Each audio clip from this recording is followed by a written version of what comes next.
जय माता रानी दोस्तों, आपके अपने चैनल धर्म साधना में आपका बहुत बहुत स्वागत है।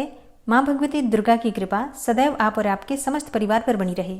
उत्पन्ना एकादशी का व्रत किया जाता है मार्गशीर्ष मास के कृष्ण पक्ष की एकादशी तिथि को। एकादशी के व्रत में भगवान श्री हरि विष्णु की आराधना की जाती है और पुराणों में इस प्रकार का वर्णन आता है कि जो भक्त एकादशी का व्रत पूरे श्रद्धा भाव से करते हैं उन्हें भगवान श्री हरि विष्णु की असीम कृपा प्राप्त होती है। सभी प्रकार की कामनाएं पूर्ण होती है, हर प्रकार के भौतिक सुखों की कामना भी पूर्ण होती है और फिर मरणोपरांत वैकुंठ लोक की भी प्राप्ति होती है। इसलिए शास्त्रों में इस व्रत को व्रतराज कहा गया है, यानी कि व्रतों का राजा। तो आप चाहे कोई भी व्रत ना करते हो, लेकिन आपको एकादशी का व्रत जरूर करना चाहिए। और जो भक्त किसी कारणवश एकादशी का व्रत नहीं भी कर पाते हैं, उन्हें भी आज के दिन विधि विधान से भगवान श्री हरि विष्णु की पूजा आराधना अवश्य करनी चाहिए। इससे भी भगवान श्री हरि विष्णु की असीम कृपा के पात्र आप बन जाते हैं। तो आज की वीडियो में आप जानेंगे कि उत्पन्ना एकादशी साल 2024 में कब है, एकादशी की तिथि कब प्रारंभ हो रही है, कब समाप्त हो रही है, व्रत हमें कब धारण करना है और पारण का यानी कि व्रत खोलने का शुभ मुहूर्त क्या है।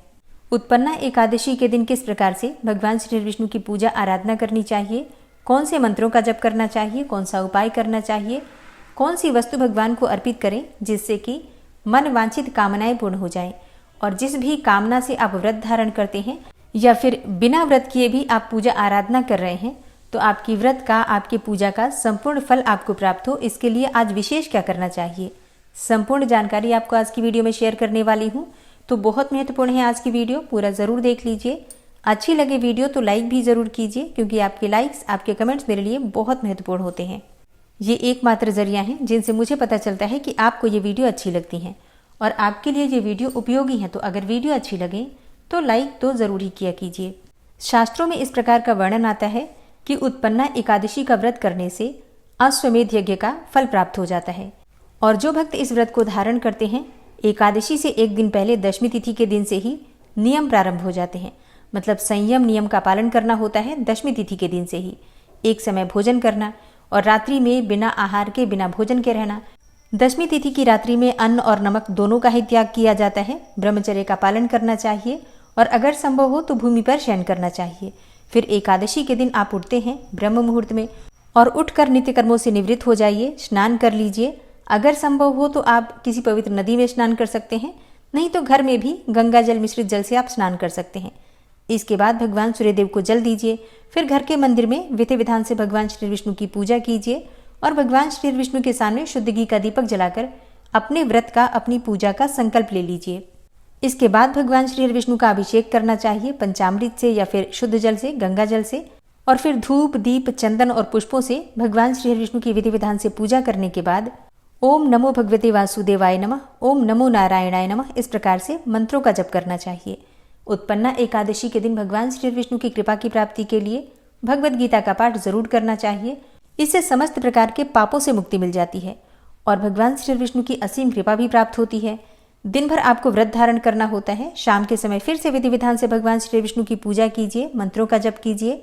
रात्रि में जागरण अवश्य करना चाहिए, क्योंकि शास्त्रों में कहा गया है कि एकादशी की रात्रि में जागरण करके भगवान का ध्यान करने से, भजन करने से, कीर्तन करने से मुक्ति की प्राप्ति हो जाती है। मन वांछित कामनाएं भी पूर्ण होती हैं, पितरों की भी कृपा मिलती है। इसलिए एकादशी की रात्रि जागरण की रात्रि मानी जाती है। एकादशी व्रत का पारण द्वादशी तिथि में किया जाता है। तो द्वादशी तिथि के दिन ब्रह्म मुहूर्त में उठ जाइए। उठकर नित्य कर्मों से निवृत्त होकर स्नान कर लीजिए। फिर भगवान श्री विष्णु की पूजा करके अपना व्रत, अपनी जो साधना है, जो भी आपके मंत्र इत्यादि हैं, सब कुछ भगवान को ही समर्पित करके और व्रत में, पूजा पाठ में अगर किसी भी प्रकार की भूल चूक हुई हो तो उसके लिए क्षमा प्रार्थना कर लीजिए। अब आपका व्रत, आपकी पूजा संपूर्ण हुई। इसके बाद शुद्ध और सात्विक भोजन बनाकर भगवान को भोग लगा दीजिए, ब्राह्मण को भोजन करा दीजिए। और ब्राह्मण भोजन ना करा पाए तो ब्राह्मण के निमित्त भोजन की कच्ची सामग्री निकाल कर रख दीजिए दक्षिणा के साथ। और फिर शुभ मुहूर्त में आप अपना व्रत खोल सकते हैं, व्रत का पारण कर सकते हैं। तो दसवीं से द्वादशी तक के ये नियम होते हैं। ये संक्षिप्त वर्णन है, बहुत ही संक्षिप्त में मैंने आपको बताने की कोशिश की है। इन नियमों का पालन करना एकादशी व्रत करने वाले के लिए अत्यंत आवश्यक है। और अब जानते हैं कि एकादशी की तिथि कब प्रारंभ हो रही है, कब समाप्त हो रही है, व्रत हमें कब धारण करना है।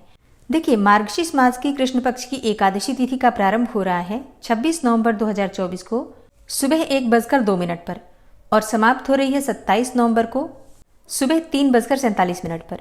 तो सूर्योदय कालीन तिथि हमें प्राप्त हो रही है 26 नवंबर को। इसलिए 26 नवंबर 2024 मंगलवार के दिन उत्पन्ना एकादशी का व्रत हम धारण करेंगे और एकादशी व्रत का पारण किया जाता है द्वादशी तिथि में। तो द्वादशी तिथि का प्रारंभ हो रहा है 27 नवंबर को सुबह 3:47 पर और द्वादशी तिथि का समापन हो रहा है 28 नवंबर को सुबह 6:24 पर। एकादशी व्रत का पारण हरिवासर की समाप्ति के बाद किया जाता है और हरिवासर की समाप्ति का समय है 27 नवंबर 2024 सुबह 11 बजे। एकादशी व्रत का पारण हमेशा शुभ मुहूर्त में किया जाता है। हरिवासर की समाप्ति के बाद ही हम व्रत खोल सकते हैं। तो ऐसे में व्रत के पारण का जो शुभ मुहूर्त आपको प्राप्त हो रहा है दोपहर में 1:12 से दोपहर में 3:18 तक। तो पारण के शुभ मुहूर्त का ध्यान रखिए, क्योंकि अगर हम व्रत सही समय पर नहीं खोलते हैं, शुभ मुहूर्त में नहीं खोलते हैं, तो हमारे किए गए व्रत का संपूर्ण फल हमें नहीं मिलता। इसलिए शुभ मुहूर्त का ध्यान एकादशी व्रत में जरूर रखना चाहिए। अब जैसे कई भक्तों के प्रश्न आते हैं कि क्या तब तक हम बिना कुछ खाए पिए रहें? नहीं, तब तक आप पूजा कर लीजिए। द्वादशी के दिन आप सुबह उठकर पूजा वगैरह कर लीजिए, दान की सामग्री भी निकाल दीजिए। इसके बाद आप फलाहार कर सकते हैं और फिर जब शुभ मुहूर्त हो उस समय में आप पारण कर सकते हैं। ठीक है, तो उम्मीद करती हूँ ये वीडियो आपके लिए उपयोगी होगी और आने वाली वीडियो में संपूर्ण रूप से उत्पन्ना एकादशी की पूजा हमें किस प्रकार से करनी चाहिए और व्रत की कथा क्या होगी, ये सारी जानकारी आपको मिल जाएगी। दोस्तों, उम्मीद करती हूँ कि आप इस चैनल पर आने वाली मार्गशीर्ष मास की कथा जरूर सुनते होंगे। अगर आप किसी कारणवश नहीं सुन पा रहे हैं तो आज से ही सुनना प्रारंभ कीजिए, क्योंकि इस कथा के माध्यम से आपको पुराणों की बहुत सारी जानकारी मिल सकती है। तो अगर नहीं सुन पा रहे हैं तो ज़रूर सुना कीजिए। और अगर इस चैनल पर पहली बार आए हैं, अभी तक आपने चैनल को सब्सक्राइब नहीं किया है, तो आज की वीडियो अगर आपको अच्छी लगे तो चैनल को सब्सक्राइब करके बेल आइकन को जरूर प्रेस कर लीजिए। इससे ये होगा कि इस चैनल पर जो नई वीडियो अपलोड होंगी उनकी नोटिफिकेशन आपको सही समय पर प्राप्त होगी। मिलती हूँ मैं आपसे अगली वीडियो में, तब तक के लिए जय श्री राधे।